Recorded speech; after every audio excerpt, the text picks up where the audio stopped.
Nak tahu tak cara macam mana nak buat candy tone colour menggunakan Gox7 Anodized? Kat sini kita ada sedia dua jenis permukaan, satu plastik, satu stainless steel. Untuk stainless steel ni kita boleh terus je spray sebab Gox7 Anodized ni memang sesuai untuk stainless steel dan aluminium untuk dapatkan candy tone colour. Untuk plastik part macam ni, first kali kita akan spray dulu AP7101 multipurpose primer. Lepas tu, sebelum kita spray Gox7 Anodized, kita akan spray dulu silver metallic sebab warna anodized ni agak transparent. So, untuk dapatkan candy tone colour yang cantik, kita akan spray metallic silver dulu. Nanti kita akan tunjuk macam mana rupa dia kalau terus spray anodized.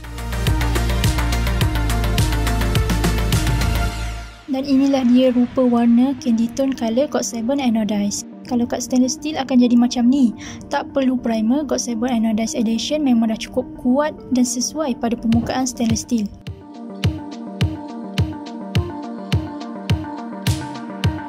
Kalau kat plastik part, kat sini kita boleh tengok beza dia antara yang tak pakai warna dasar silver metallic dengan yang pakai warna dasar silver metallic ni. Candy tone colour dia nampak lagi menyerlah dan vibrant. Macam biasa, kalau suka video ni jangan lupa like, share dan komen.